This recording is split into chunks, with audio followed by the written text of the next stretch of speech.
Deploy a probabilistic large language model into a high-stakes environment without strict constraints, and the system loops. It hallucinates actions, drifts off topic, and multiplies its own errors. Educator Frank Coyle addresses this exact instability in his computer science lectures at UC Berkeley.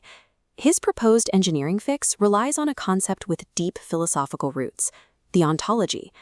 Originally conceived by Aristotle as a way to categorize the nature of being, an ontology provides a structured map of reality. In modern software engineering, this translates into neurosymbolic AI. By explicitly defining permitted entities, relationships, and rules, developers place rigid, symbolic guardrails around the unpredictable neural networks of an LLM. This combination forces a chaotic agent to operate within a predefined logic. But treating these semantic guardrails as sufficient for deployment allows an unvalidated map to authorize autonomous decisions. To understand the risk, we have to audit the system through the Bridge360 Metatheory Model, an epistemic thermodynamic governance framework. Bridge360 identifies a severe paradox. An ontology does constrain local hallucinations, but when you give that rigid ontology direct control over an agent's real-world actions, you introduce a massive systemic threat. The model defines this as ontological sovereignty. It occurs the moment a highly limited, resource-bounded map of a specific domain is treated by the system as unquestioned universal reality. Embedding this ontology directly into an agent smuggles in a dangerous assumption of truth.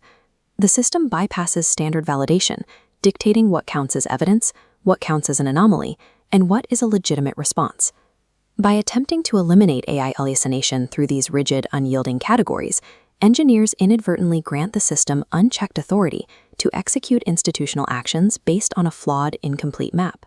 An ontology in an agentic system acts as a rigid epistemic regime, presupposing that the world can be perfectly partitioned into stable categories. This flowchart illustrates the operational pipeline. It begins with a small, highly compressed theoretical map, which the system immediately hardcodes into rigid data blocks, a process known as classification. Once established, these classifications feed directly forward into a mechanical process pipeline, or workflow. The data structure itself begins to dictate operational logic. That workflow then extends outward. Without waiting for human oversight or secondary validation, the system automatically triggers a physical institutional action based solely on the classification. The executed action inevitably alters the real-world environment. That altered environment then generates new data, which feeds back into the system and appears to confirm the validity of the original flawed map. Through this recursive loop, the ontology becomes performative. It ceases to merely describe the environment and begins to actively create the conditions it analyzes. The AI is no longer reading the world. It is forcing complex, fluid, real-world variables to conform to its own resource-bounded, biased categories, punishing anything that doesn't fit. This pipeline fails because the agentic information space is computationally intractable. Securing total, permanent closure over a fluid environment is mathematically impossible.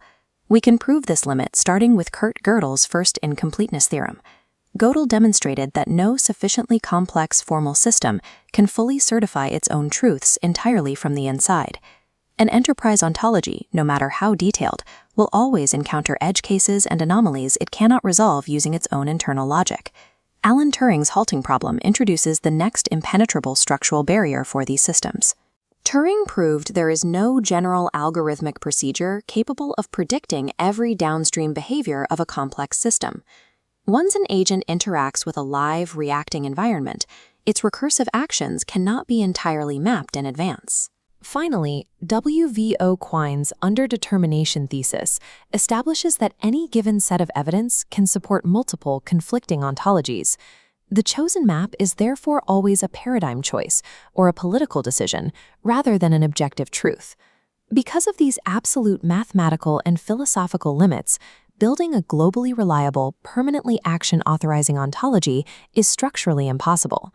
This graph visualizes the resulting deficit, known as the epistemic gap. The small bar on the left represents the actual epistemic warrant, or proven knowledge, the system possesses. The massive extending bar on the right represents the operational authority the system is permitted to exercise. The vast space between these two bars fills rapidly with unmanaged uncertainty, systemic error, and unlogged data transfers. The Bridge360 model defines this friction as leakage.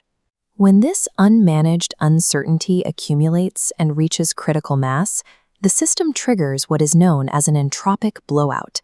In the real world, this blowout materializes as compounding misclassifications, institutional coercion, and irreversible automated actions executing at digital speed. Deploying an unchecked ontology does not contain operational chaos. It institutionalizes it, scaling localized temporary errors into permanent systemic collapse.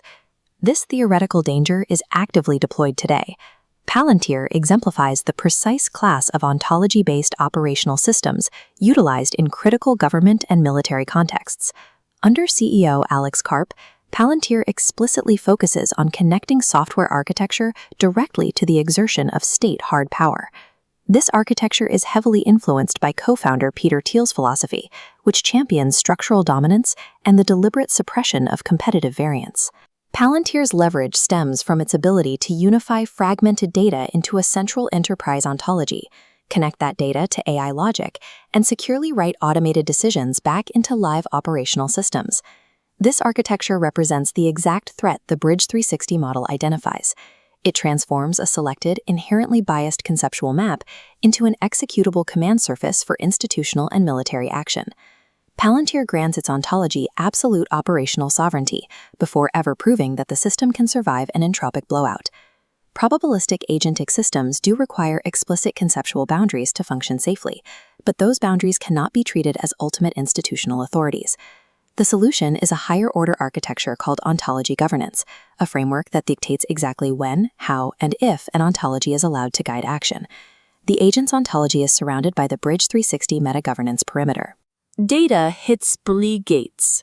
Caveat vectors declares blind spots. Leakage accounting identifies the cost of incorrect classifications. Deterministic rollback ensures a route to reverse decisions. The ontology remains a temporary grammar, not absolute truth. Through these sequential gates, meta-governance successfully strips the ontology of its sovereignty, reducing it from a dangerous reality engine into a safely bounded tool. Frank Coyle's initial premise at UC Berkeley is correct. Unconstrained probabilistic AI agents absolutely require semantic guardrails to function without looping into chaos. But if those guardrails are left ungoverned, the ontology metastasizes into an unchecked, executable metaphysics. There is a vast difference between organizing information to understand a domain and permanently authorizing institutional action over it. Coyle's neurosymbolic engineering supplies the necessary semantic constraint. But the Bridge360 model supplies the critical admissibility governance. Ontology organizes the AI agent's map, but only strict meta-governance can dictate whether that map is ever allowed to become an action.